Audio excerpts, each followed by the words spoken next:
कैलाश पर्वत पर सब कुछ शांत था, जहां शिव गहन ध्यान में लीन थे और सती उनके पास बैठी थीं।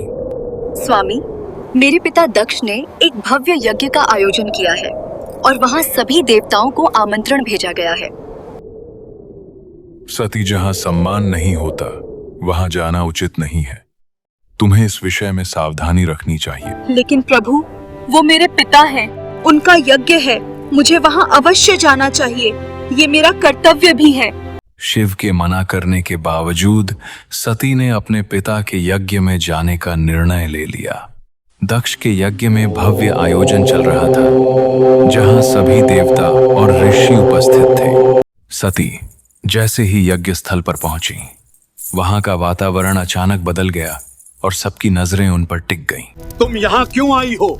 और उस योगी शिव का इस यज्ञ में कोई स्थान नहीं है, ये उसका योग्य स्थान नहीं है। पिताश्री, आप शिव का अपमान कर रहे हैं, जो स्वयं सृष्टि के मूल है। आपका ये व्यवहार अत्यंत अनुचित है।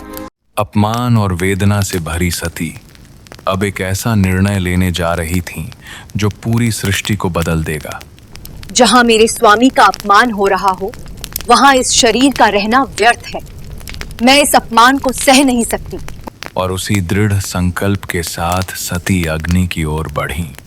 उनका हर कदम पूरे ब्रह्मांड को हिला रहा था। इस शरीर का अंत करके मैं अपने आत्मसम्मान और आपके गौरव की रक्षा कर रही हूँ। सती के आत्मदाह के यज्ञ स्थल पर एक भयंकर ऊर्जा का विस्फोट हुआ, जिसने सबको स्तब्ध कर दिया। कैलाश पर्वत भी इस घटना से कांप उठा और प्रकृति का संतुलन अचानक बदलने लगा।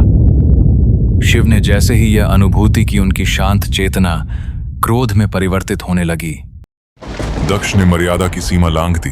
अब उसके अहंकार का अंत निश्चित है और न्याय अवश्य होगा।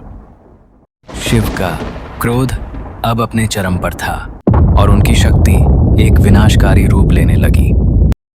अपने क्रोध में शिव ने अपनी जटा से एक ज्वलंत ऊर्जा को पृथ्वी पर प्रहार किया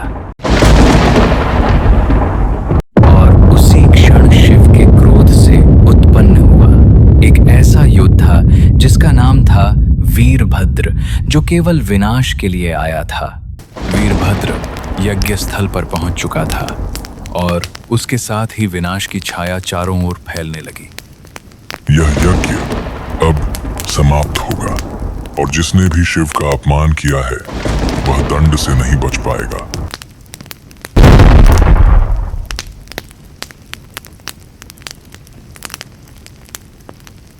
वीरभद्र ने अपने प्रहार से यज्ञ के हर रक्षक को धराशायी करना शुरू कर दिया।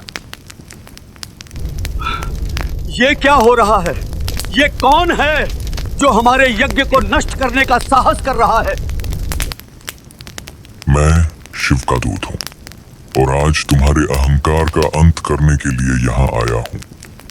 कुछ ही समय में वह भव्य यज्ञ पूरी तरह विनाश में बदल गया और केवल राख और धुआं ही शेष रह गया। रुको, मुझे क्षमा कर दो। मैंने जो किया वो भूल थी। मैं इस विनाश को रोकना चाहता हूँ। अब बहुत देर हो चुकी है। तुम्हारे कर्मों का परिणाम तुम्हें अवश्य भुगतना होगा।